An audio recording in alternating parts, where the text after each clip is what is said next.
Un paciente puede estar produciendo orina, los riñones están funcionando, pero si tengo un globo vesical y una obstrucción a nivel de la vejiga o de la uretra, hay alteraciones en la micción, pero no en la diuresis.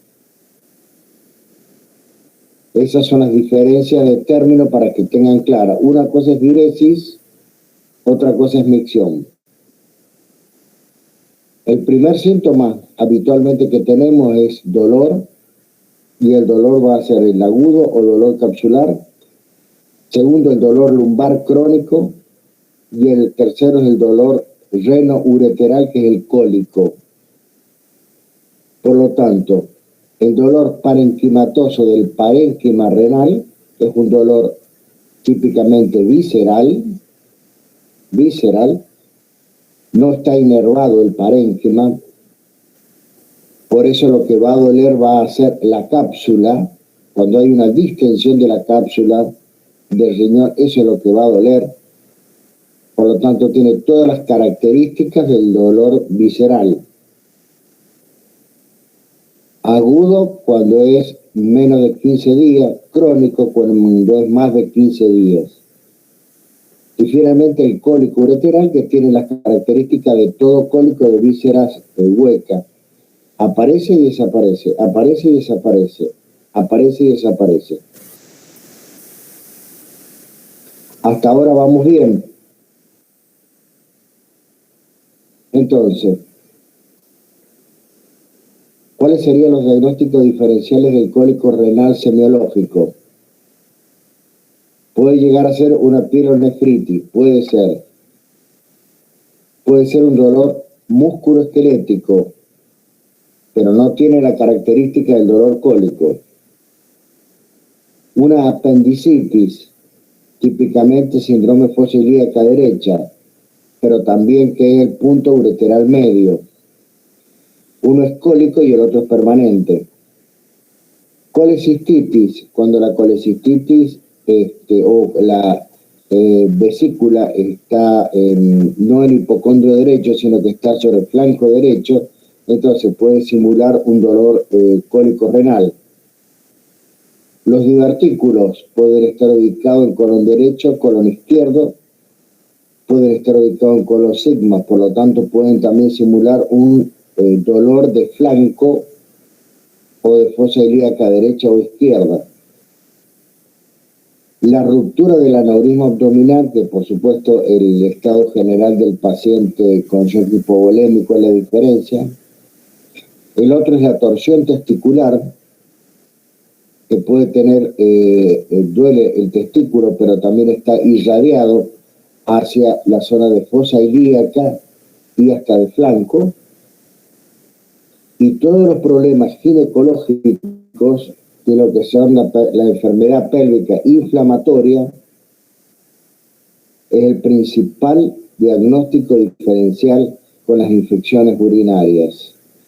Eso es la palpación lo que lo va a diferenciar. Acá les he puesto la lumbalgia porque si no toda lumbalgia es renal y no es así. Es un síntoma totalmente común y afecta al 70% de los adultos en algún momento de la vida. Es la segunda molestia más común en lo que es el consultorio externo ambulatorio. Es el tercer trastorno que más gastos genera de gastos sanitarios para los diagnósticos diferenciales si no se hace un buen interrogatorio. Primero de cáncer, segundo las cardiopatías y tercero son los diagnósticos diferenciales de la lumbalgia. Es la primera causa para hacer los certificados de discapacidad y es el primer motivo de guardia, de consulta en la guardia. Solamente en 1/5 de los casos se llega al diagnóstico anatomopatológico. O sea, en el 20% de los casos vamos a llegar al diagnóstico. El resto va a quedar sin diagnóstico, muchas de las veces. Por lo tanto, cuando pensemos en una lumbalgia, puede llegar a ser una causa renal, o sea, lo que habíamos dicho del dolor lumbar agudo o dolor lumbar crónico. Eso es una lumbalgia de origen renal. causa renal. La columna vertebral, cualquier hernia de disco, pinzamiento, fractura, esguince, aplastamiento, cualquier causa de columna vertebral. Los músculos esqueletos paravertebrales y los músculos lumbares, también es causa de lumbalgia. Todo lo que sea proceso retroperitoneal, para eso la anatomía. ¿Qué es el retroperitoneo? La cola y parte del cuerpo del páncreas, adrenales, lo que son los ganglios simpáticos y parasimpáticos, los grandes vasos, sea aorta, venas y todas sus ramas, la cadena nerviosa simpática y parasimpática, y por supuesto la simulación. La lumbalgia de causa renal, recuerden que es por una distensión de la cápsula del riñón o de las cavidades pielocaliciales. O sea, una hidronefrosis no va a tener cólico renal. Habitualmente va a ser un dolor lumbar agudo o crónico, pero lo que va a dar es distensión de la cápsula. Si no hay distensión de la cápsula no duele, o sea, un tumor pequeño metido en el parénquima renal no duele. Duele cuando hay una distensión de la cápsula. Entonces, la hidronefrosis, si hay distensión de la cápsula, va a aparecer dolor. O tiene que haber una irritación de los nervios que van por la cara posterior del riñón, que sería el intercostal 12, o si no, los abdómenos genital mayor y menor, que son del plexo lumbar, que van a producir un dolor profundo con propagación a la pared abdominal. Región anterior, pared abdominal, región anterior. Y irradiado, como son los abdómenos genitales mayor y menor, van a estar irradiados a los genitales externos. Esto sería la lumbalgia de causa renal. O sea, no es cólico, no aparece y desaparece, no tiene exacerbaciones. Y acá no dice absolutamente nada que sea más de noche que de día. Es una lumbalgia, es un dolor permanente, continuo, sensación de pesadez, típicamente visceral. La causa va a ser el aumento de tamaño en el parénquima, puede ser una pielonefritis, por ejemplo. Cuando haya edema del parénquima de cualquier causa, pielonefritis o glomerulonefritis aguda, por lo tanto es un dolor continuo, gravativo, punzante, de intensidad variable, pero que está propagado al abdomen con inmovilización a veces, acompañando con contractura de los músculos lumbares. O sea, que encontremos una contractura de los músculos lumbares no significa que sea renal o de columna. Simplemente hay que ver con qué aumenta, con qué disminuye, a qué hora aparece o cuándo desaparece.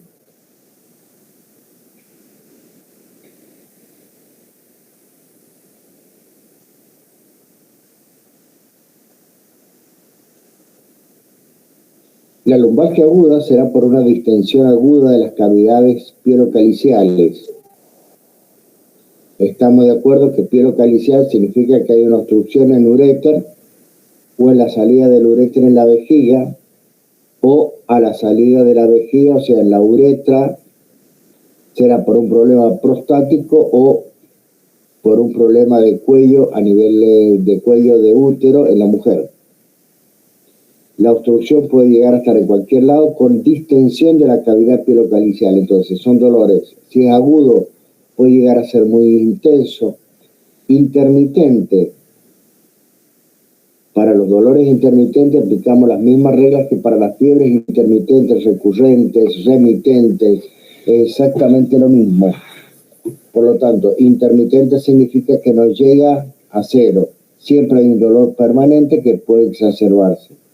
Con periodos de calma, que generalmente nunca es completo, o sea, que nunca llega a cero el dolor, seguido por exacerbaciones asociadas a, puede ser o una epigastralgia y sobre todo la sensación de inquietud. Habitualmente el paciente renal se mueve, el paciente peritoneal se queda quieto. Puede haber náuseas y vómitos por reflejo, porque producen una oclusión o suboclusión funcional del intestino, así que puede haber ruidos hidroaéreos disminuidos con náuseas y vómitos.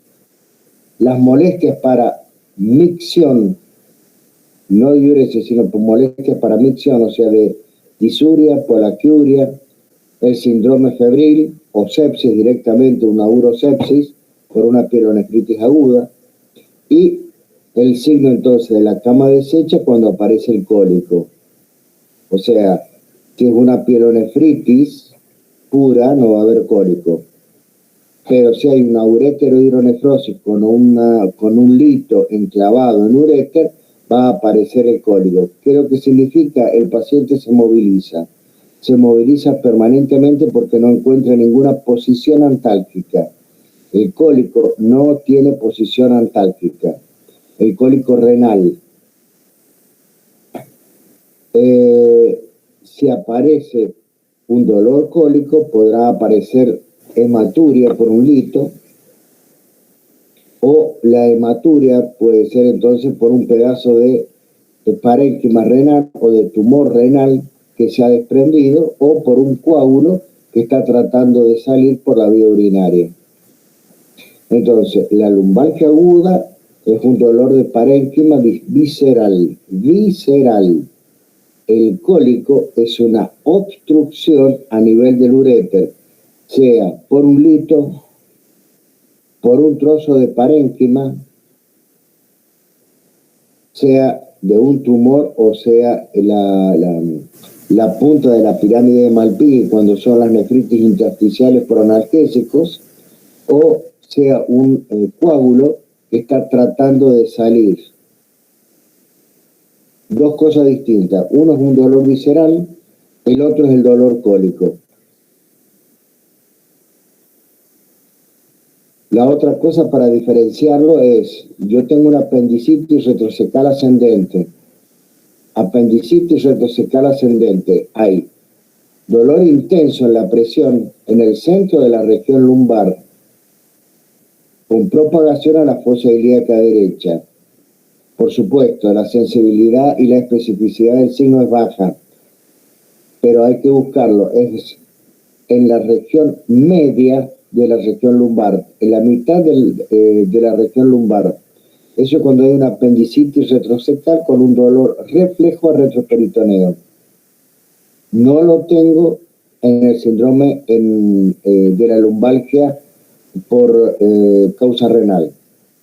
En una pancreatitis aguda, por supuesto, dolor lumbar izquierdo será, porque en la zona de páncreas retroperitoneal es la cola y parte del cuerpo, así que va a ser dolor lumbar izquierdo.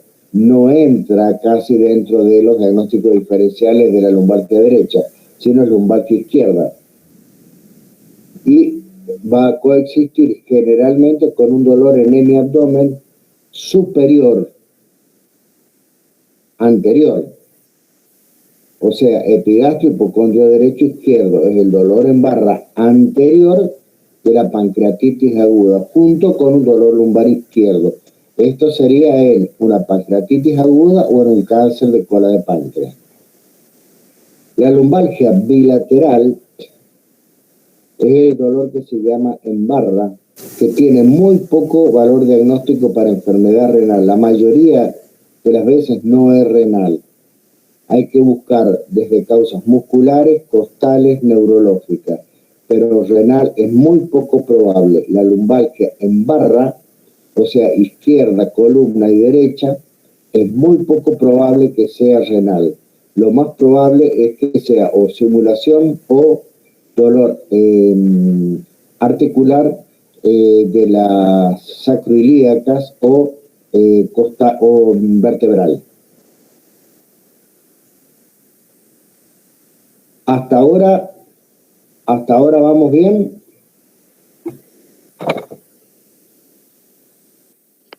Sí, doctor.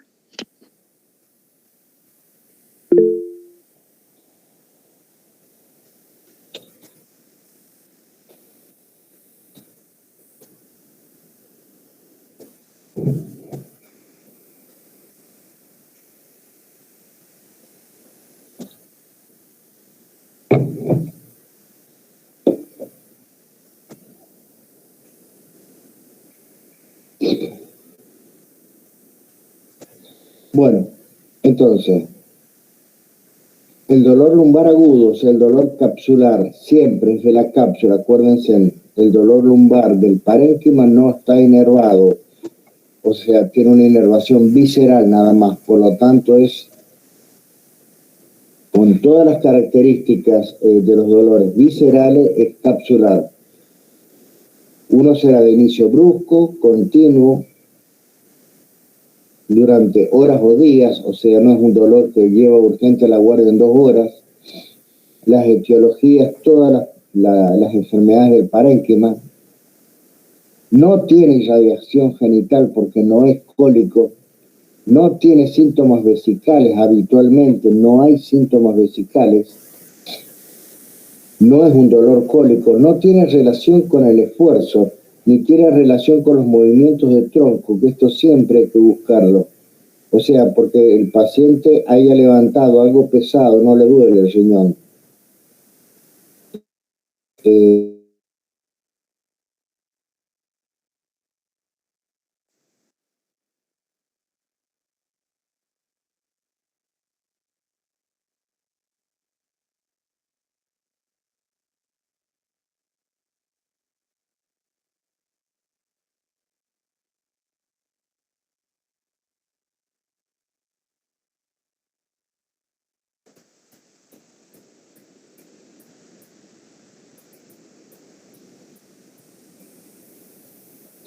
Y la otra cosa es que no mejora con el reposo, a diferencia de los dolores vertebrales que habitualmente mejoran con el reposo.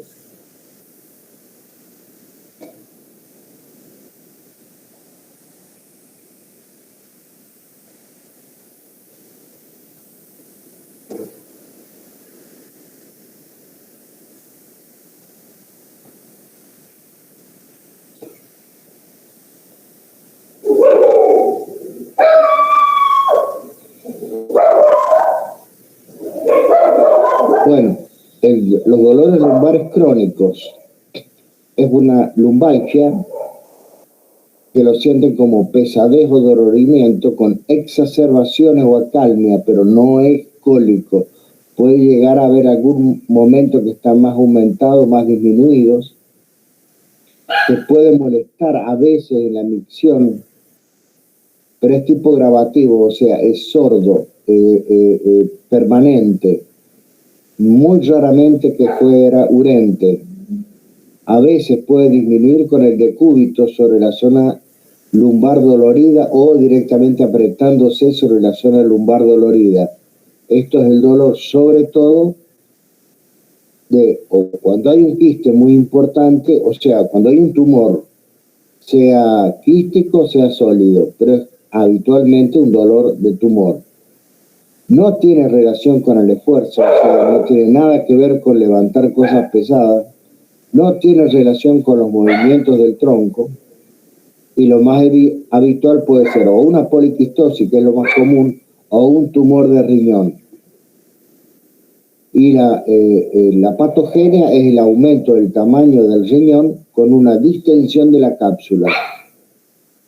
A partir de ahí, si es una poliquistosis que se ha infestado con un quiste infestado, bueno, será una pionefrosis. Es todo lo mismo. El asunto es dolor lumbar crónico, que no es cólico, no tiene nada que ver con el cólico renal. Y esta es la famosa cistalgia, la típica molestia que más que nada la han tenido seguramente las mujeres, es el dolor por la molestia de vejiga. Es el dolor continuo a nivel del hipogástrico, sensación de malestar durante la micción que produce molestias para orinar, o sea, la disuria. Van cada 5 minutos al baño, tiene estranguria, o sea, tienen que ir urgente al baño, si no, es como si fuera una incontinencia urinaria, urgencia miccional, con pujo y tenesmo vesical. Es exactamente igual que el pujo y el tenesmo rectal, o sea, necesitan ir, la polaquiuria necesitan ir a orinar, cada 30 minutos, cada rato. Van a orinar apenas se hacen 2 gotas de orina y se quedan con sensación de seguir orinando. Esa es toda la molestia vesical, no es renal. Cuando el dolor se encuentra sobre la uretra posterior, o sea, la uretra posterior es la que está más cercana a la vejiga, pueden aparecer molestias semejantes a la cistalgia, pero lo que predomina es la estranguria con pujo y tenesmo. La estranguria es la sensación, después de haber orinado, como si fuera un espasmo a nivel de la vejiga. Eso lo hemos sentido todos los que hemos estado aguantando de orinar mucho tiempo, que van a orinar y aparece como si fuera un dolor cólico en hipogastrio. Eso es la estranguria. Pujo y tenesmo vesical, lo que hemos hablado, o sea, es una micción que cuesta empezarla y la sensación insatisfecha de orinar. En esos casos hay que pensar, como la estranguria, en una trigonitis. Esa trigonitis, acuérdense lo que es el músculo del trígono, que es el triángulo sobre la base de la vejiga, es lo que primero se infiltra en los cánceres de próstata y muchas veces también aparece en las infiltraciones de los cánceres de vejiga. Entonces hay que pensar en trigonitis y por supuesto prostatitis con infiltraciones. Entonces las infiltraciones en el varón son de la próstata, en la mujer cáncer de cuello uterino, lo que más infiltra hacia adelante, hacia la vejiga, y los cánceres de vejiga. Eso es el síndrome de estranguria, pujo y tenesmo vesical. Por supuesto, también una infección urinaria con una cistitis lo va a producir.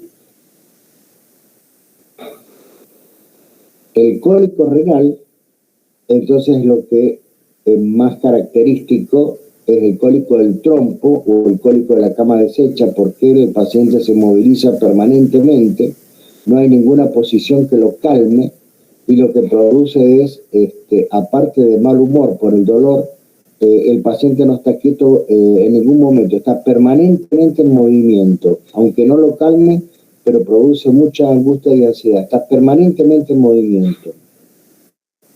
Como pródromo podrá haber o una lumbalgia leve si aparece infección urinaria, o el dolor testicular si aparece por un lito, o la polaquiuria con hematuria si es un cálculo, un lito que se está moviendo y está produciendo sangrado de la vía urinaria o una infección urinaria y van a cada 5 minutos al baño a ver si lo pueden expulsar.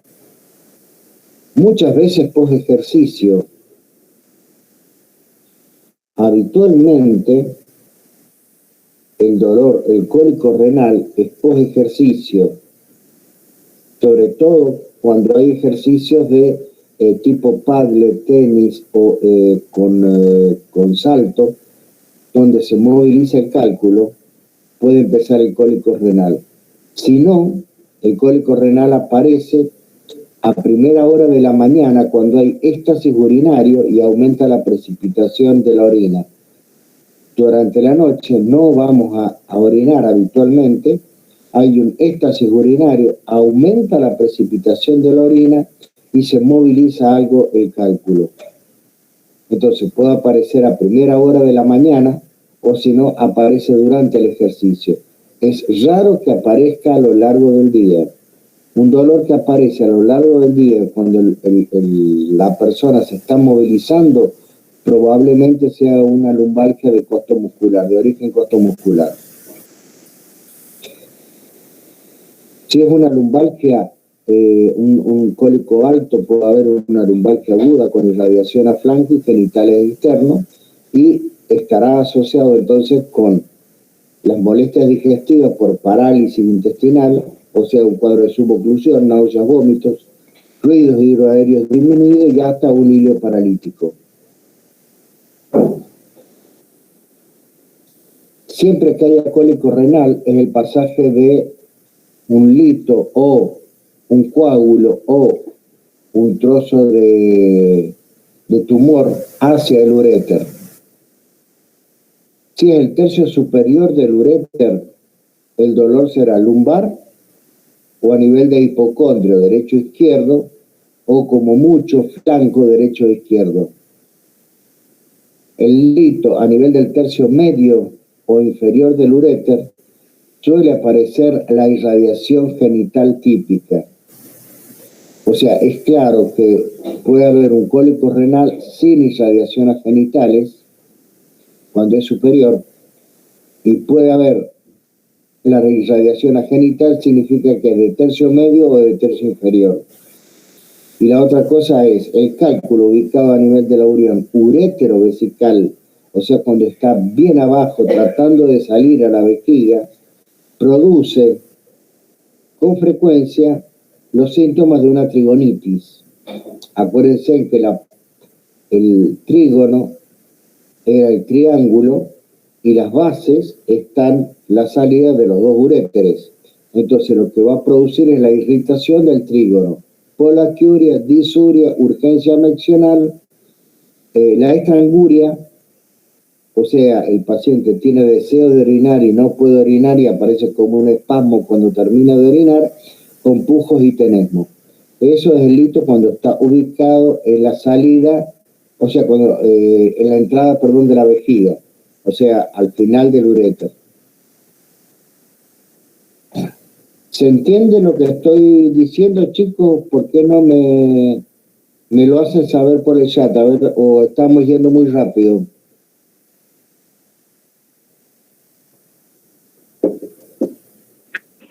No, sí, se entiende. Quería consultarle respecto a la estranguria.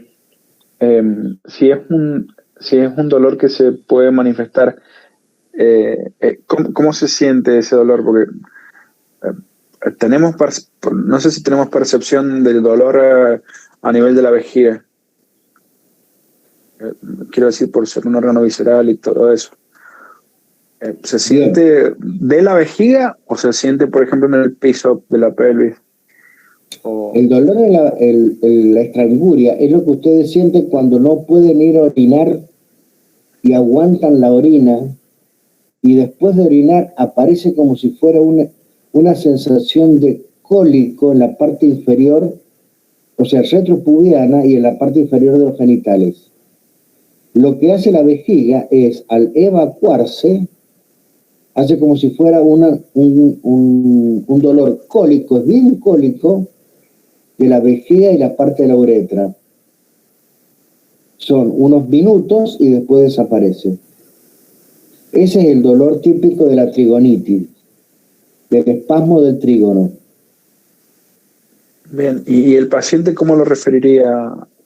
¿Logra identificar que...? Cuando termina, el paciente te refiere que cuando termina de orinar, le aparece la mujer te lo va a decir que es parecido al cólico del parto, pero el varón te lo va a decir que es parecido a la molestia rectal que a veces sienten, como si fuera un dolor bruto que aparece y desaparece rápido. O sea, te describe un cólico. Bien. Que va a orinar y que aparece después de la micción, al terminar la micción. Ok, gracias. Eso hay que, habitualmente el que aguanta y no puede ir a orinar y después evacúa la vejiga de golpe, la molestia que se siente después de terminar de orinar, esa es la estranguria. Es típicamente los micros, el avión, los viajes, que se está aguantando para orinar y después se evacúa la vejiga y lo que hace el trígono es un espasmo.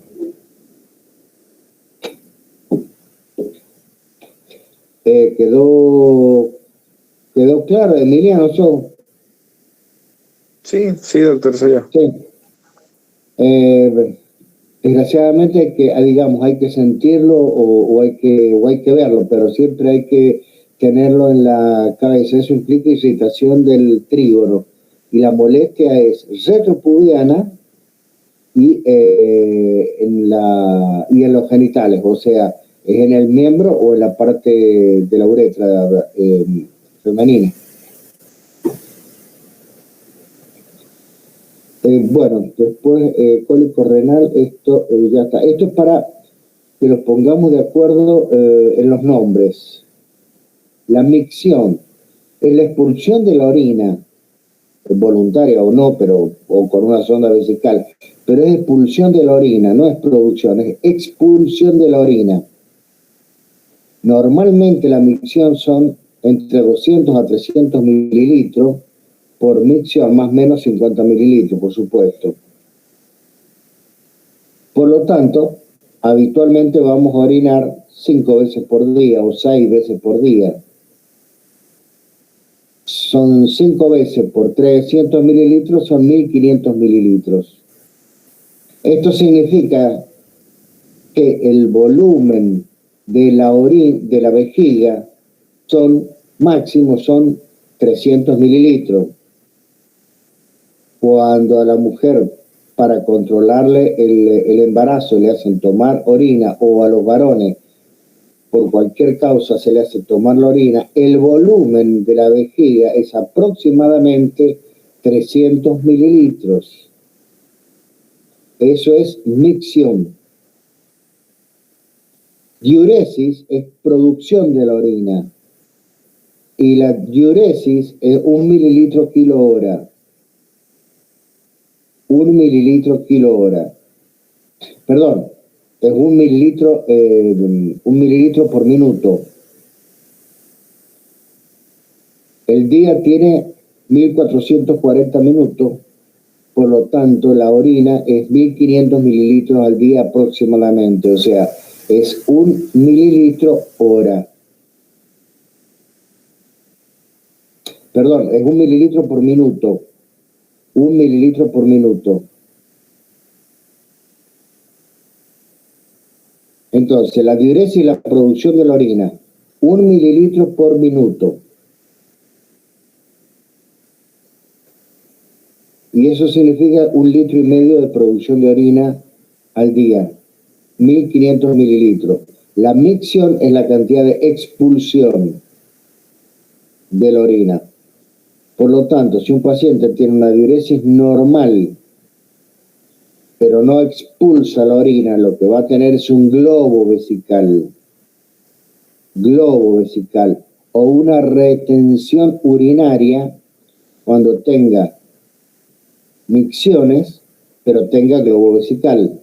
Lo que está teniendo es retención de la orina, o sea, está orinando por rebosamiento, falta de expulsión total de la orina.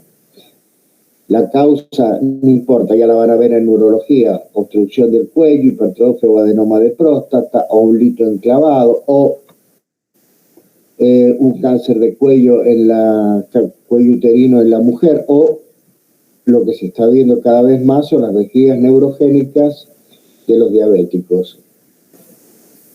Incontinencia urinaria es directamente que no llegamos al baño. Eso es una causa local con una lesión en el piso, o sea, en el trígono, y en el cuello vesical. O la otra cosa puede ser una alteración en el esfínter, o sea, una vejiga neurogénica. Esto sería, acuérdense que la orina tiene 2 esfínteres, voluntario e involuntario. Uno es músculo liso, el otro músculo estriado. Uno es inervación somática, el otro inervación visceral. El piso del periné se altera con los partos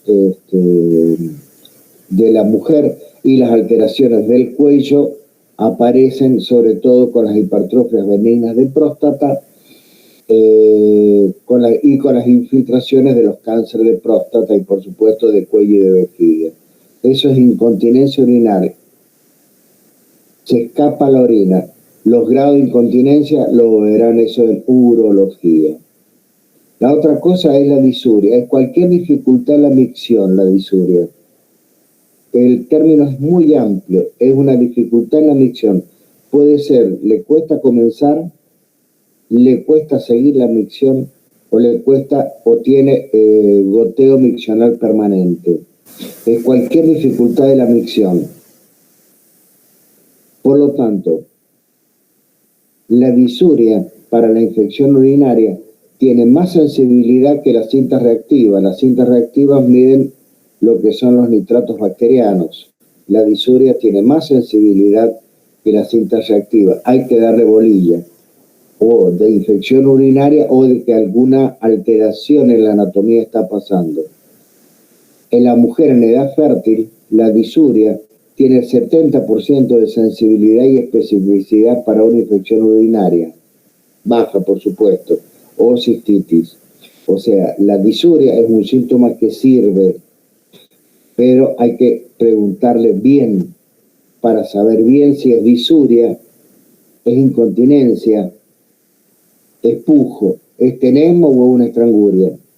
Pero cuando se define bien la disuria y logramos que el paciente nos entienda, es un signo muy útil que a veces ahorra pedir análisis inútilmente, sobre todo en mujer de edad fértil. La mayoría va a ser una infección urinaria, para no estar pidiendo cultivos de orina que son tan caros inútilmente en una primera o segunda infección urinaria baja en una mujer. Tenemos vesical, es la sensación de orinar insatisfecha. O sea, vamos a orinar y tenemos ganas de seguir orinando. Tenemos. La estranguria es el dolor durante la micción que a veces dificulta la expulsión de orina por irritación del cuello vesical, o sea, del trígono. Acuérdense, el trígono es, la base son las dos uréteres y la punta está en el comienzo de la uretra. Eso es el trígono. Estranguria sería el síntoma que da la trigonitis, o sea, una inflamación o infiltración del trígono.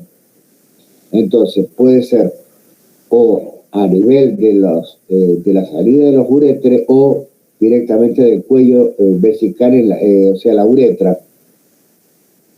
Entonces, es la molestia de la expulsión o la sensación de espasmo al terminar de orinar.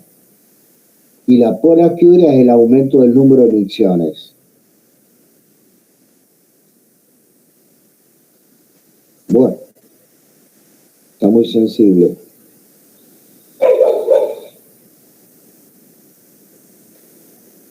Esto es alteración de la diuresis ahora. O sea, aumento la producción por arriba de los 2000 mililitros es poliuria. Oliguria es por debajo de los 500 mililitros, hasta los 100. Anuria es por debajo de los 100 mililitros. Eso es del volumen. La alteración del ritmo podrá ser nocturia, cuando el volumen es normal, son los 1500 mililitros, pero los orina todo de noche. O sea, hay reabsorción de edemas y orinan 2 veces en el día y 3 o 4 veces en la noche. Entonces, el volumen de la diuresis es normal, 1500 mililitros, o sea, 1,5 litros a 2 litros por día. La nicturia es volumen aumentado, o sea, tengo por arriba de los 2 litros por día. O sea, orina mucho de día y de noche. Esa es la nicturia. La obsiuria, normalmente cuando hacemos un exceso de mate o de agua, en general vamos a orinar entre 1 a 3 horas después. Si aparece después, está orinando el paciente durante todo el día, significa que hay una obsiuria, o sea, un retardo en la eliminación del líquido que tomó. La única forma de aparecer eso es que tiene edemas y después lo reabsorbe. Y la isuria es que tiene el mismo volumen, el mismo color y la misma densidad en todas las micciones. Habitualmente tenemos distinto color y eso significa distinta densidad en la orina durante todo el día. Es lógico. La isuria es cuando siempre orinan generalmente de color claro. Es otro signo de insuficiencia renal. La alteración del color va a ser el color de la insuficiencia renal, o sea que orinan agua, orina sin color, mucha cantidad, pero un color muy claro. El color rojo, que será la hematuria o será algunos alimentos o drogas. El típicamente color del vino Oporto, que son las porfirinurias, serían todas las que cursan con uroporfirinas altas. La coluria, que es presencia de bilirrubina, es muy parecida a la orina concentrada, pero tiene bilirrubina directa en orina.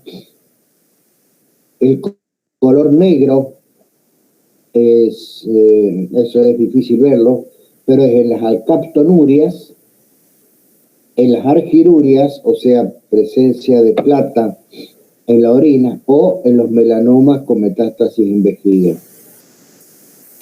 Y la alteración de las drogas, que sería el famoso mictazol azul, que es la orina de color azul, la rifampicina y el alopurinol, que produce color rojo habitualmente, y algunos daines que también producen orinas de color oscuro. Cuando hay exceso de ácido úrico en la orina, con dolores cólicos y exceso de ácido úrico,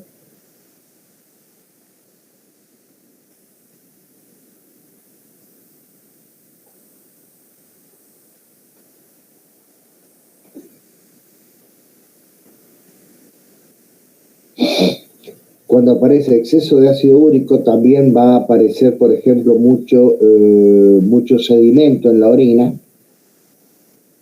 Y por supuesto, el color, si está turbia, directamente aparecen sedimentos macroscópicos, que será la piuria, o habitualmente lo que se ve como sedimento es moco, y al enfriar el sedimento aparecen de color blanco, el sedimento blanco, eso será fosfatos y pus, o de color rojo, que son uratos. Esto es lo que se ve, por eso hay que fijarse en las bolsas de orina de los pacientes. Entonces hay que ver el sedimento de qué color es. Lo más probable es que sea blanco, de color, o sea, el pus o fosfatos, pero más que nada es pus, y de color rojo, que es muy raro, puede llegar a ser uratos. Y lo más común es que sea rojo por los coágulos de la hematuria. Si tiene espuma, es proteinuria. No cualquier espuma. Es una espuma persistente durante varios minutos, por arriba de 3-4 minutos. Eso es proteinuria. Todo el mundo que va a orinar hay espuma en el inodoro, pero la espuma desaparece rápidamente. La espuma de la proteinuria es la espuma del detergente, porque funciona como sustancia batótona la proteína. Por lo tanto, es la proteína que no desaparece. Es la proteína, es la espuma cuando el inodoro tiene o lavandina o detergente o alguna sustancia batótona para desinfectar. Esa es la espuma persistente de la proteinuria. No es cualquier espuma. ¿Se entiende el concepto? Porque si no, hacemos hacer análisis inútilmente a la gente y cualquier espuma es proteinuria. No. Normalmente hacemos espumas al orinar. Si la espuma no desaparece después de 3 o 4 minutos, esa es la espuma que hay que estudiar.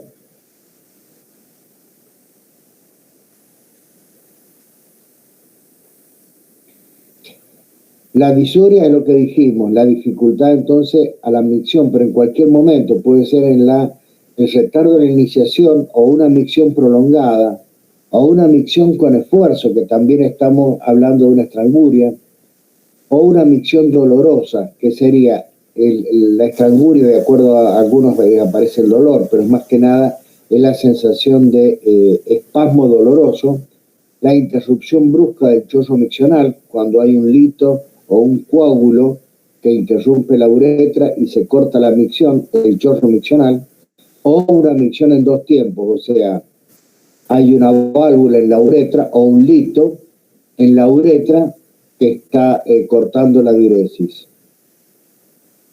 Retención de orina es problema de la emisión de la orina, claramente. Hay un globo vesical, incontinencia, lo que dijimos, se nos escapa la orina, se escapa habitualmente con el esfuerzo y ya se clasifica de acuerdo, y eso lo van a ver en urología, de acuerdo al tipo de esfuerzo. La urgencia miccional, que es muy típica de las infecciones urinarias, y la poliaquiuria, que es normalmente son 5 veces, entre 4 y 6 veces, pero normalmente son 5 veces que se va al baño. 2 a la mañana y son 3 a la tarde, y en la noche como máximo 1. La enuresis es micción nocturna. Entonces, estos son los síndromes renales con los síndromes urológicos. Los síndromes urológicos, que son los que más conoce la gente, son la infección urinaria o infección del tracto urinario, las litiasis y los tumores. Eso sería lo que se estudia más que nada en urología. La parte de nefrología va a ser síndrome nefrótico, síndrome nefrítico, insuficiencia renal aguda e insuficiencia renal crónica.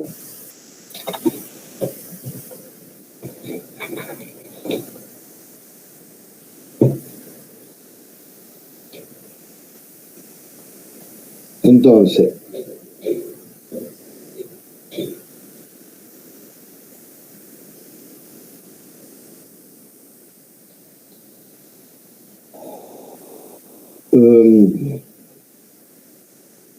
estas serían entonces las causas, pero no, le voy a dar primero las definiciones porque si no, después se hacen unos líos.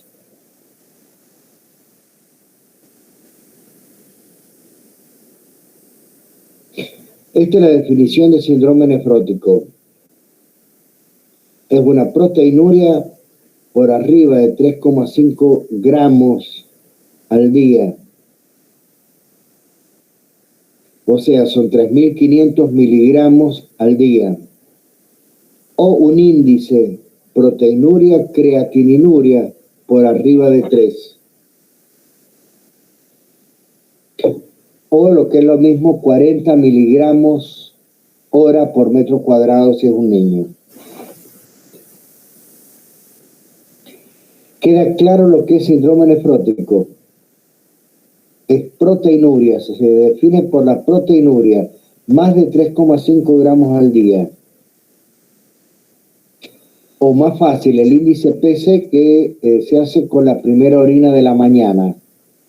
Y se mide proteinuria con creatininuria en las mismas unidades, en miligramos por ciento, y ese índice tiene que ser por arriba de 3. Como es un índice, no tiene unidades, porque va miligramos por ciento en el numerador y miligramos por ciento en el denominador. Por lo tanto, no tiene unidades. Es un número, es un índice, 3. O en el niño, con la micción de la mañana directamente, es 40 miligramos hora metro cuadrado. Y eso acompañado de síntomas que es el edema generalizado. El edema, ¿por qué es? Por la hipoalbuminemia.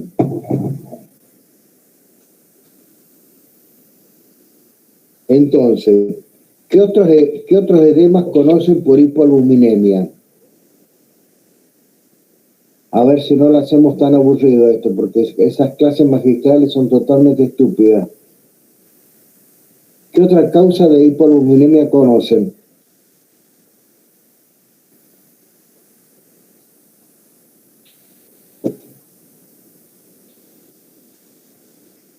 Las hepatopatías. Enfermedad hepática. Cirrótico, por ejemplo. ¿Cuál? Paciente cirrótico, por ejemplo. Sí, perfecto. Una. ¿Qué más?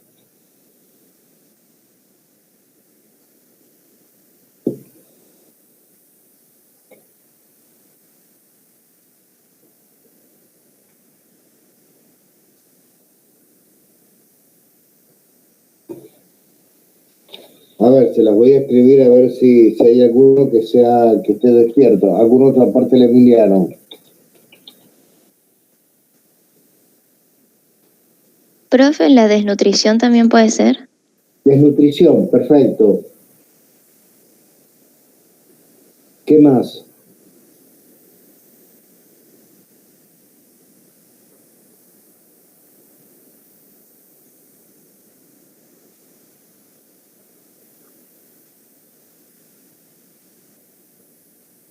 Sigamos el ciclo de la albúmina. No ingresa, es una desnutrición. No se produce, es un problema hepático. O hay un aumento de salida. ¿Por dónde pueden salir las proteínas? Una es la orina, síndrome nefrótico. Y la otra,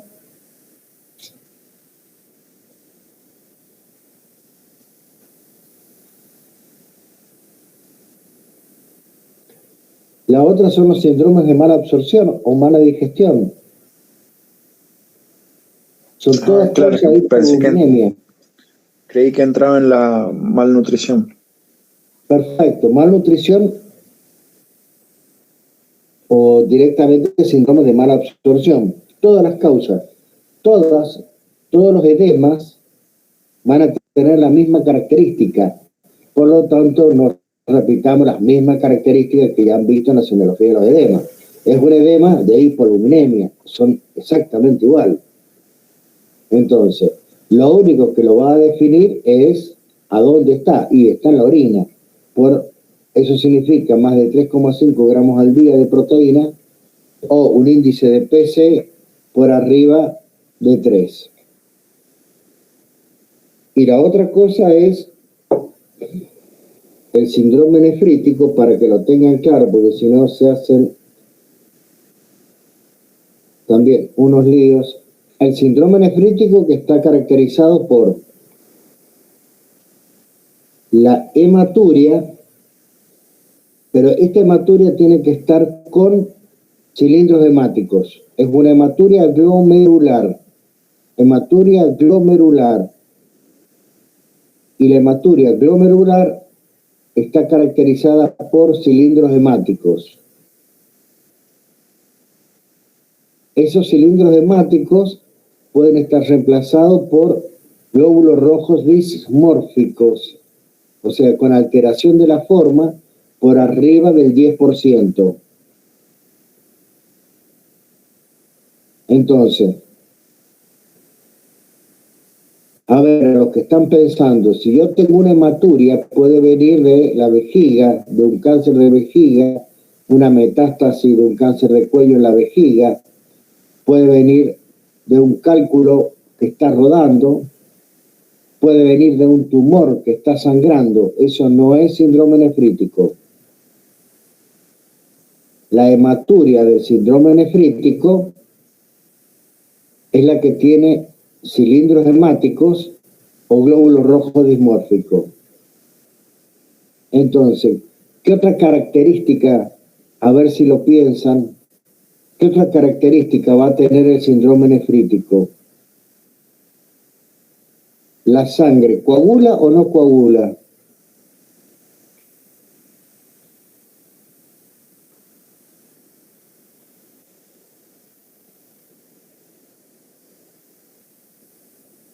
Podría haber una disminución en el tiempo de un aumento en el tiempo de coagulación por pérdida de factores, ¿o no? Me pareció acordarme de eso, no sé si dije cualquier cosa, perdón. El síndrome nefrítico es pérdida de glóbulos rojos a nivel del glomérulo. Pérdida de glóbulos rojos a nivel del glomérulo, no de factores de coagulación. Por lo tanto, son glóbulos rojos o es una hematuria que no coagula, no tiene coágulos, porque no se pierde sangre, se pierden glóbulos rojos, nada más.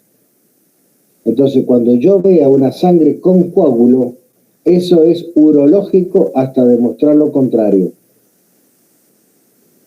Será un cáncer de vejiga, de próstata, un cáncer de uréter o de pelvis renal o un quiste renal que se rompió. Pero para que haya coágulo necesitamos sangre con proteína de coagulación, o sea, plasma. Eso es sangrado, eso es hematuria urológica.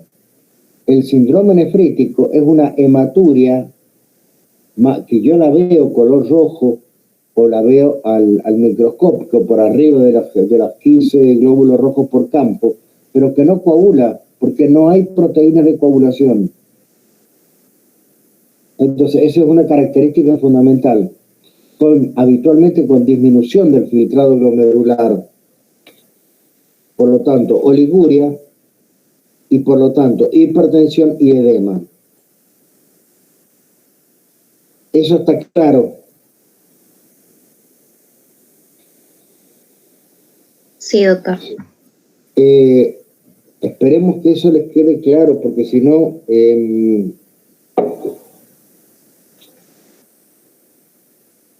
después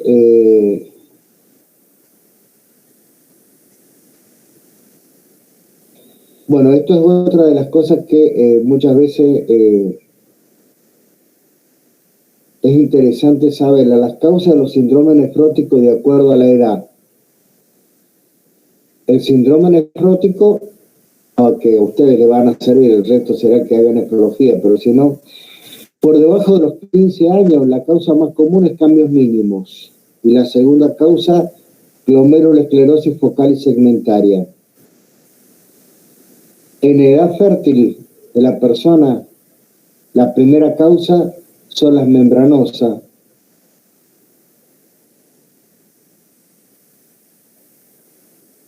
Y con mucho la diabetes como causa secundaria. O sea, la membranosa como causa primaria y la diabetes como causa secundaria. Por arriba de los 65 años, la primera causa de las primarias es la membranosa y entre la secundaria es la diabetes. O sea, cuando yo veo un síndrome nefrótico, lo primero que tengo que preguntar es diabetes, por todos lados. Si tengo diabetes, ya la causa es más clara. Y si es primaria, bueno, la membranosa es lo más frecuente por arriba de los 20 años, en los adultos la membranosa es lo más frecuente. Como síndrome nefrítico, por debajo en la infancia es estreptococcus. En la edad adulta sería la nefropatía por IgA, por inmunoglobulina A, que habitualmente es la que se le llama postinfecciosa, porque es la nefropatía que aparece después de cada infección, aparece la hematuria macroscópica. Y el lupus, sobre todo si es mujer. Por arriba de los 65 años, un síndrome nefrítico, primera causa, lo más común es vasculitis, es lo que hay que descartar siempre. Vasculitis, o sea, una glomerulopatía rápidamente progresiva. Igual vasculitis.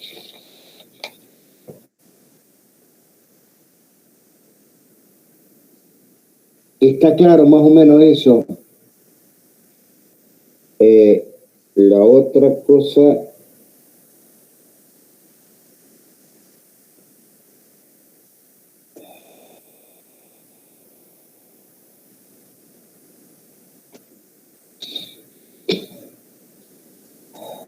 Lo otro que tiene que tener en claro que es insuficiencia renal. Insuficiencia renal es disminución de la función del riñón. ¿Cuáles son las funciones del riñón? Filtrado glomerular. ¿Cómo me doy cuenta? Por un aumento de la urea y la creatinina. Insisto, un aumento de los productos nitrogenados. Si orina poco o orina mucho, no está dentro de la definición de insuficiencia renal. Si orina poco o mucho, eso lo voy a ver en la insuficiencia renal si es aguda o crónica. Pero lo que voy a ver es aumento de los productos nitrogenados, uremia o creatinina. La otra cosa es, normalmente, habla de la regulación del agua corporal total, sodio corporal total y potasio corporal total. Por lo tanto, ¿qué es lo que empieza a haber? Edemas, empieza a haber hiponatremia dilucional y hipercalemia, aumento del potasio. Es la segunda función que tiene. Alteración del equilibrio ácido-base. Por lo tanto, deja de excretar hidrogeniones y aparece la acidosis metabólica con anion gap aumentado. Esa es la tercera función del riñón. Cuarta función, metabolismo fosfocálcico y de la trihidroxivitamina D3, o sea, el calcitriol. Por lo tanto, lo que aparece es aumento de los fosfatos, disminución del calcio, con una disminución de la vitamina D3. Es otra de las causas, otra de las consecuencias que va a dar la insuficiencia renal. Y la última es la producción de eritropoyetina con anemia, que es una anemia normocítica normocrómica, por disminución de la eritropoyetina. O sea, no es por pérdida de hierro, es por pérdida de EPO. Por lo tanto, es normocítica normocrómica.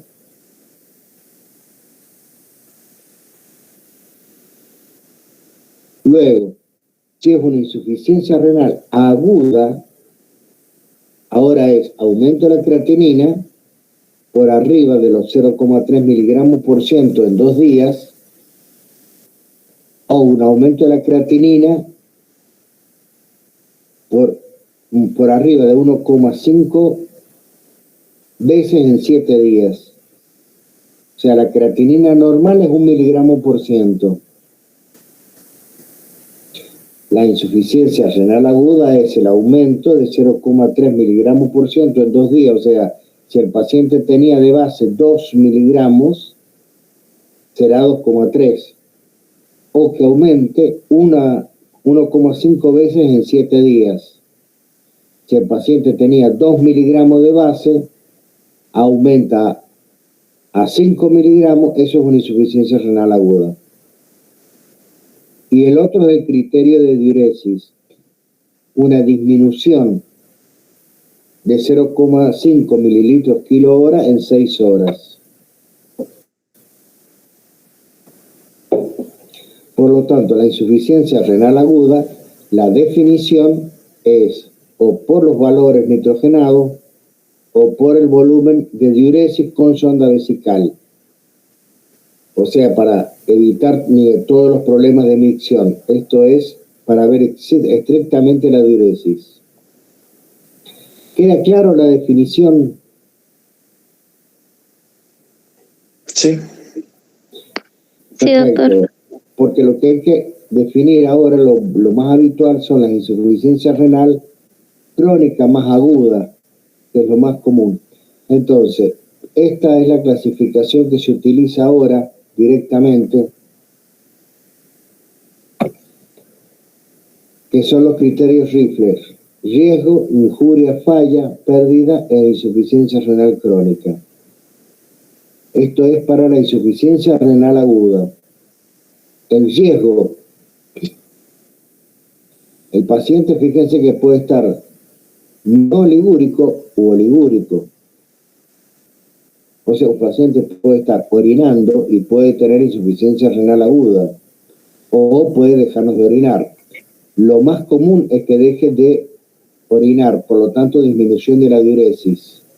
Esto significa que está en riesgo cuando hay una disminución del output urinario, o sea, de la diuresis relativa, o del líquido que va ingresando por debajo de los 0,5 mililitros kilo hora en 6 horas. Por lo tanto, en 6 horas yo ya tengo el diagnóstico del paciente que está en riesgo. Está injuriado cuando tiene la misma oliguria por 12 horas. No espero el aumento de la creatinina. Esto es lo que se utiliza en las terapias intensivas. Si está en falla, es disminución de los 0,5 mililitros en 12 horas. Perdón, en 24 horas por debajo de 0,5. O anuria en 12 horas. O sea, en un día yo ya tengo el diagnóstico de insuficiencia renal aguda. En cambio, los aumentos de creatinina son mucho más lentos. Son muchísimo más lentos. O sea, esto es una disminución por arriba del 25% del filtrado glomerular entre 1 y 7 días. La injuria, esto ya directamente no se usa. Lo que se está usando directamente es la cantidad de diuresis para el diagnóstico rápido de insuficiencia renal aguda. Pérdida de la función, o sea, cuando se convierte en crónica, cuando lo tengo por arriba de 4 semanas en falla renal aguda con necesidad de hemodiálisis. Y cuando pasa a enfermedad renal crónica, cuando lo tengo en diálisis por arriba de 3 meses. Eso ya no se va a recuperar, lo más probable. Esa es la clasificación de insuficiencia renal aguda. Y lo otro que ha salido es la clasificación AKI, Association Kidney International, de la injuria renal aguda, que es muy parecida. Disminución en 48 horas de la función del riñón, que significa o aumento de la creatinina por arriba de 0,3 miligramos por ciento, aumento de la creatinina por arriba del 50% de lo basal, o una disminución de la diuresis de 0,5 mililitros kilo hora más de 6 horas. Estos son los últimos criterios aquí que han salido más o menos hará unos 10 años ya, y es lo que nos guiamos. Estos criterios, luego una adecuada resucitación del líquido cuando sea aplicable. O sea, si el paciente está deshidratado, por supuesto que va a entrar, va a ser siempre un AKI. Pero hay que resucitarlo con líquido, hay que obtener una PVC por lo menos de 10 a 12 centímetros de agua, y después hablamos entonces de AKI. Eso es injuria renal aguda. Estos son los estadios que a ustedes ahora no les interesa.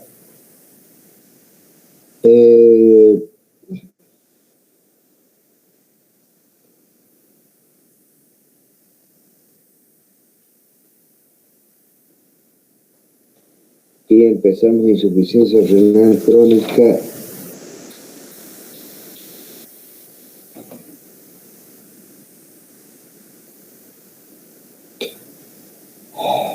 Esto es insuficiencia renal crónica, o sea, insuficiencia renal es todo lo que dijimos, son las cinco funciones básicas del riñón. Lo definimos aguda por el tiempo y por el output urinario, o sea, la diuresis. Y la crónica la definimos por, acá sí, lento y progresivo en meses o años. ¿Cuánto? Por arriba de 3 meses lo mínimo, años lo que sea. Entonces, disminución del filtrado glomerular lento y progresivo, pero por arriba de 3 meses. Va a tener aumento de los productos nitrogenados, lo que dijimos, hipertensión por trastorno del manejo del agua, sodio y potasio, con una disminución del tamaño renal, o sea, hay una hipotrofia renal, disminución de la eritropoyetina, o sea, una anemia normocítica, normocrómica, y como hay trastornos del agua, el paciente tendrá edemas con nicturia. O sea, va a haber un aumento de la diuresis, poliuria, con un aumento de la micción nocturna, o sea, nicturia. Espero que se entienda, porque me piden dar un montón de temas en un solo teórico. Así que esto es un poquito rápido, pero es la base para que después vayan y lo entiendan.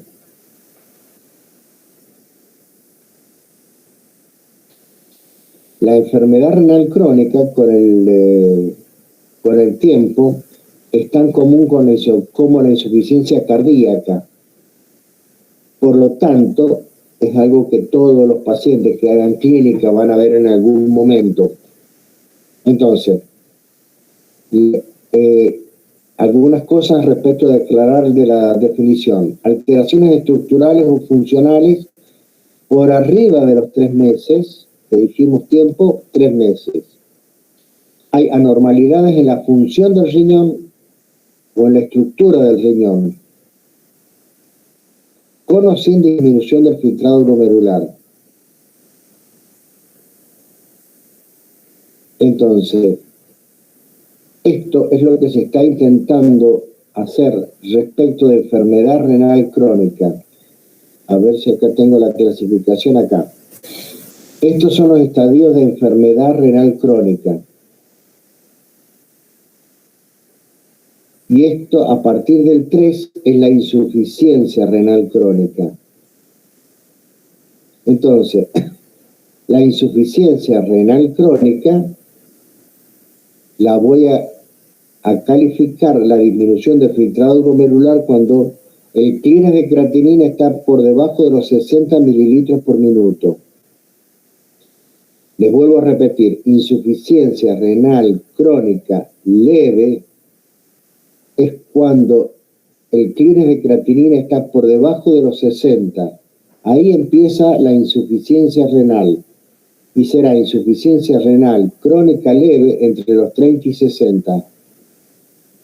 Insuficiencia renal crónica moderada entre los 15 a 30 y la severa por debajo de los 15 mililitros. Esto es insuficiencia renal crónica.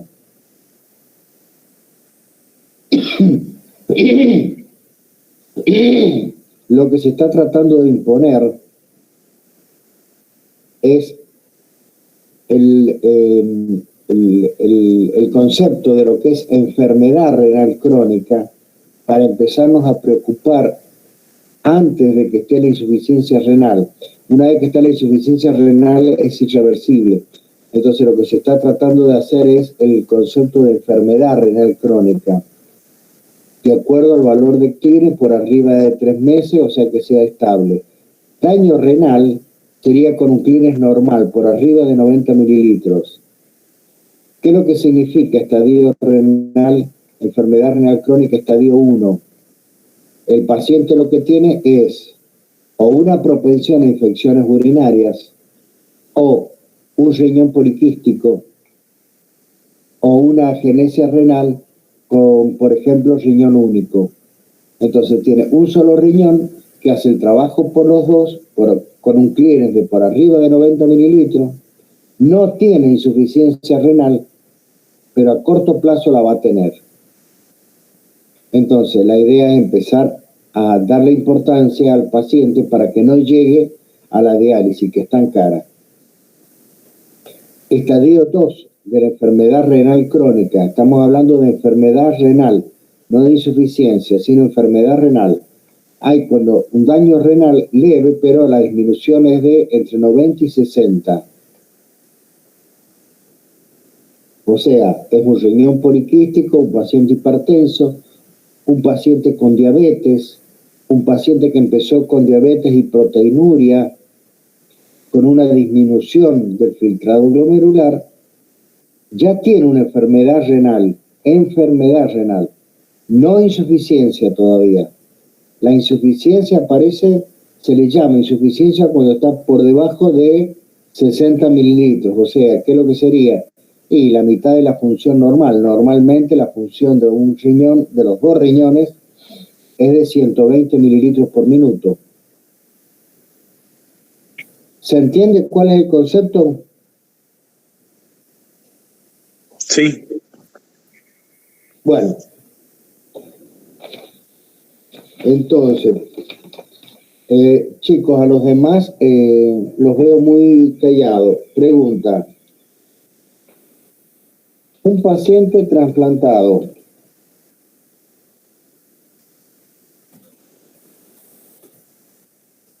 con un riñón y un clínex de 120 mililitros por minuto. ¿Qué tiene?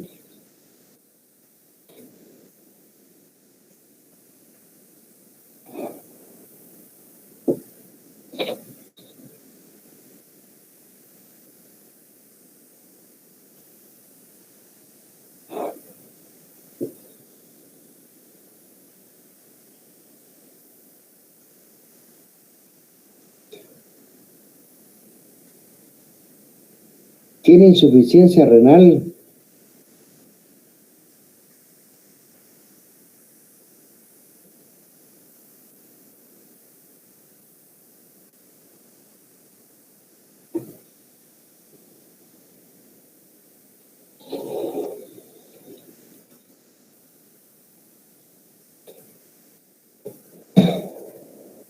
Correcto, tiene una enfermedad renal crónica estadio 1.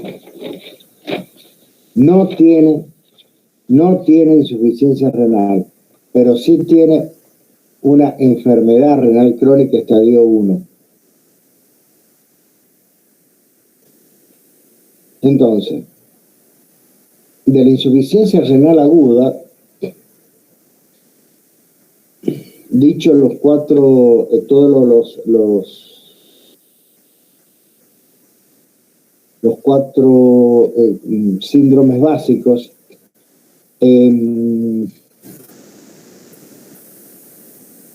habitualmente, entonces, volvamos ahora a lo que sería insuficiencia renal aguda. A ver si alcanzo a hablarle un poco de insuficiencia renal aguda. El paciente habitualmente está con mal estado general porque hay una mala tolerancia a la uremia. Por lo tanto, tiene complicaciones neurológicas. Lo más común es encefalopatía metabólica. ¿Qué es lo que es encefalopatía metabólica? Es lo que ahora le llaman síndrome confusional agudo. O sea, a un trastorno cualitativo de conciencia, sea con excitación psicomotriz, o trastornos de somnolencia, confusión, obnubilación y coma. Pueden aparecer temblor, aparecen las asterixis o las mioclonías, y pueden llegar a aparecer las convulsiones tónico-clónicas. Podrán aparecer los signos de hipervolemia, o sea, una sobrehidratación,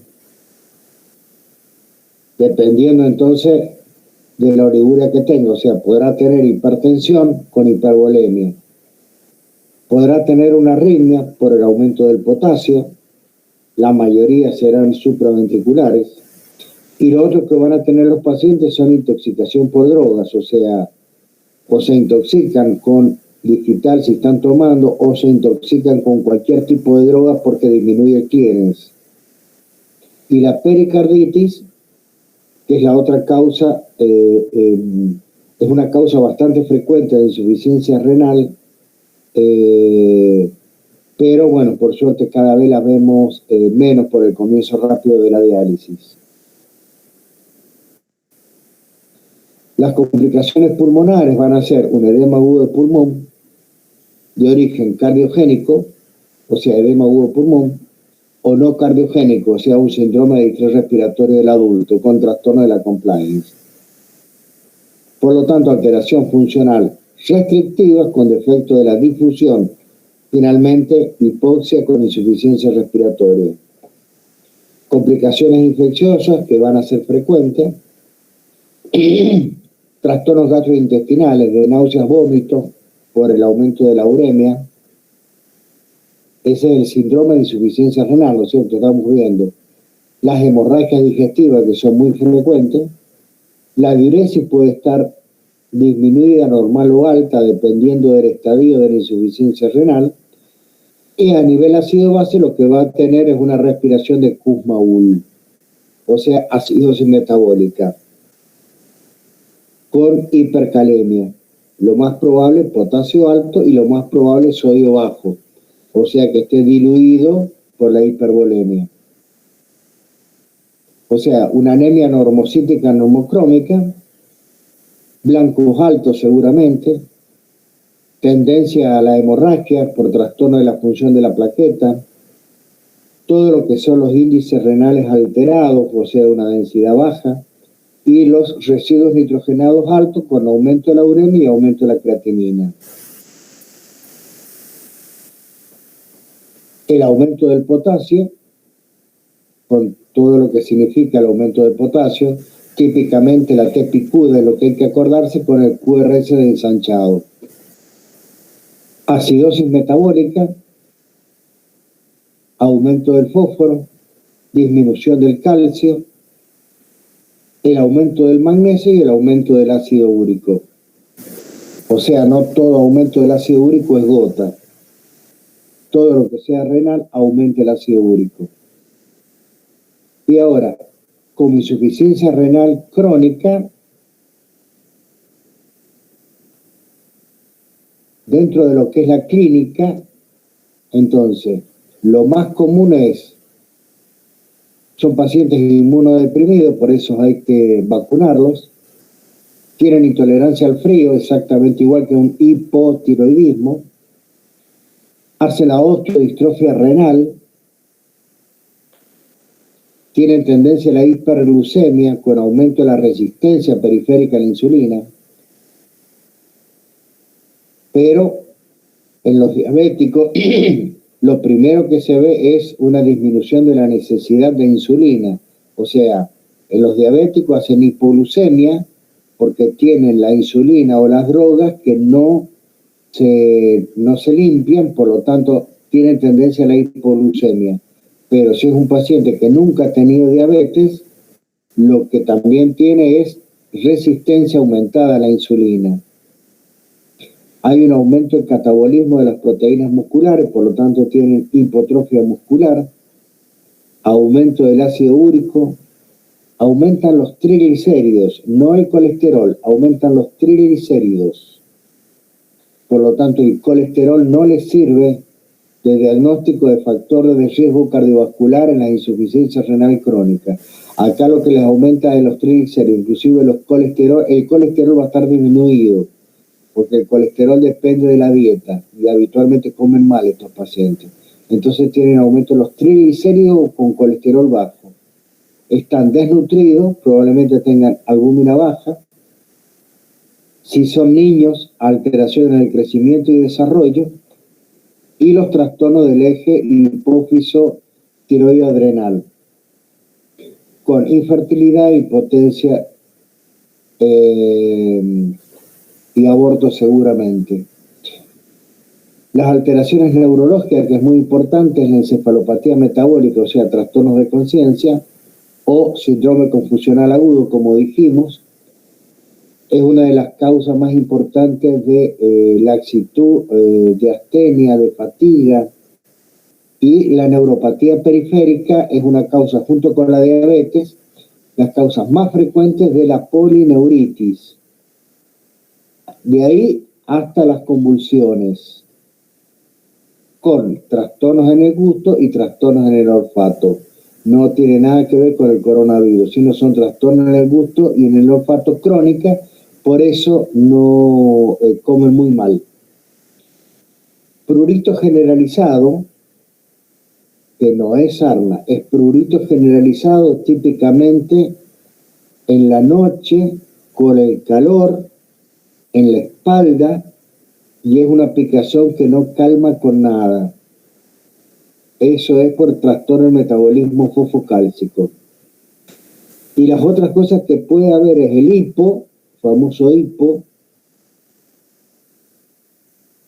Las causas del hipo, acuérdense de que son los trastornos mediastínicos, los trastornos las irritaciones del vago, cualquier enfermedad que tome mediastino, sea linfoma, sea timoma, sea un derrame pericárdico importante.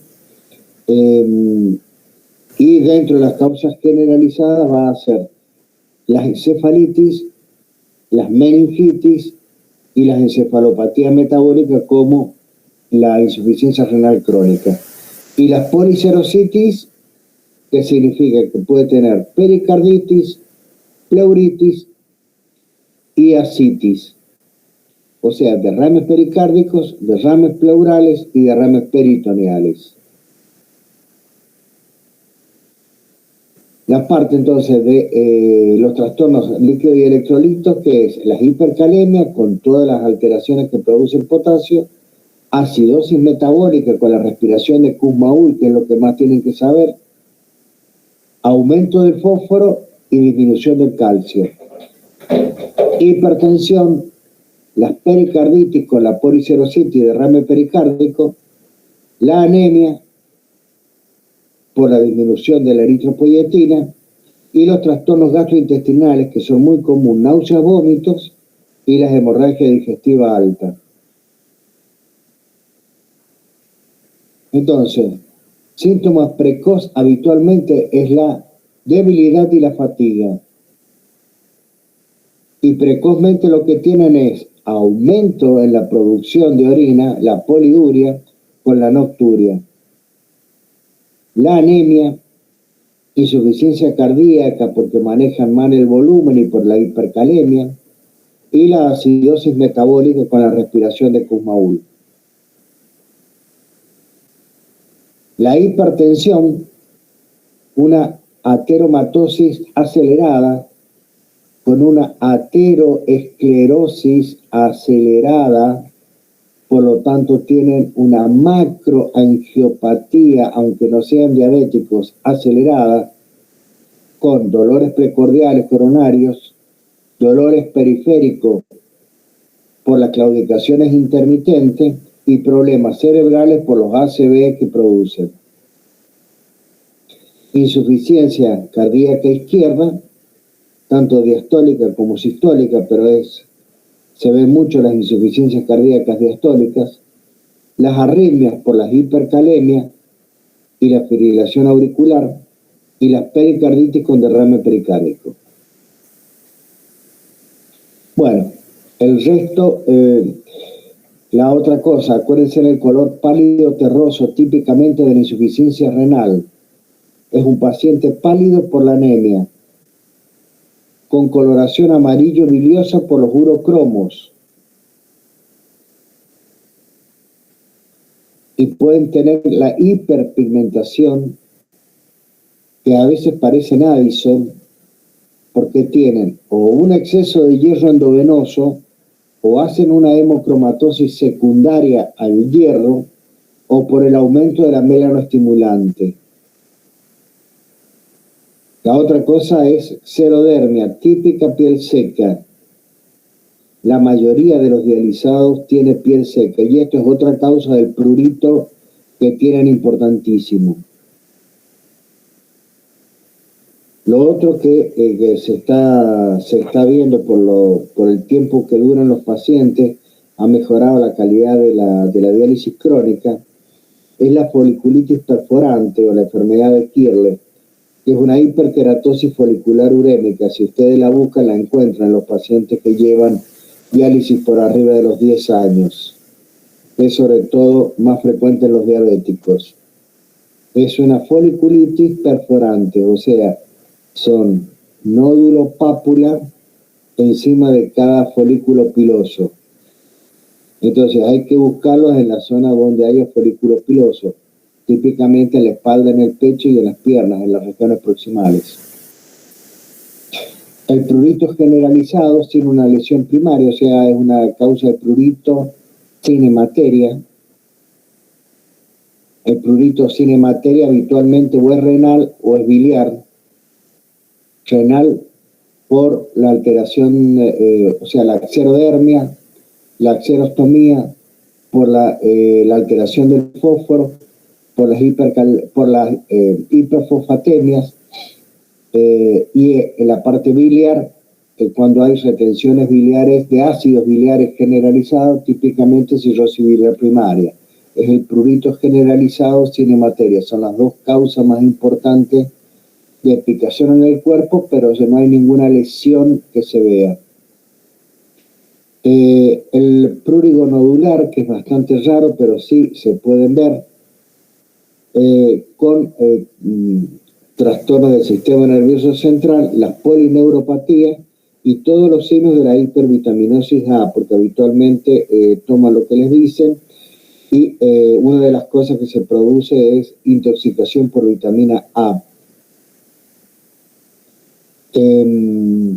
Bueno, chicos, no sé quiénes quedan. La idea es tratar de darle los 4 síndromes básicos de la nefrología, pero no hay mucho tiempo para más. Así que llegaríamos hasta acá. así no se pierden los prácticos. No sé cómo estarán haciendo con los prácticos ahora. No tenemos.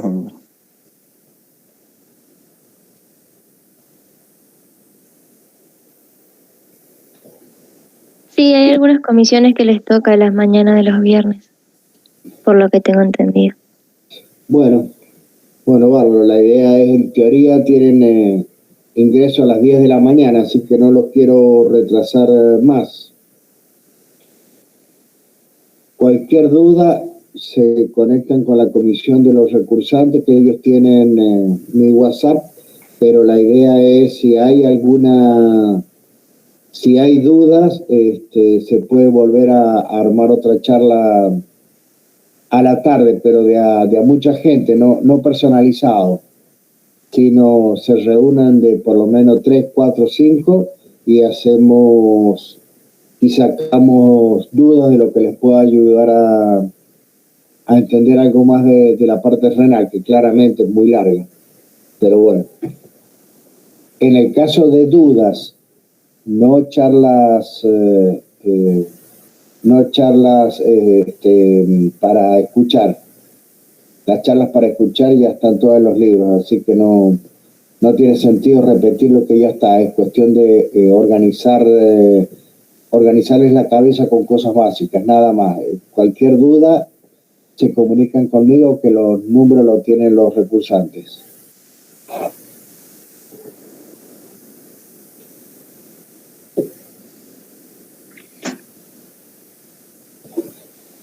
Bueno, doctor, ¿terminamos? Sí, la idea es lo damos por terminado.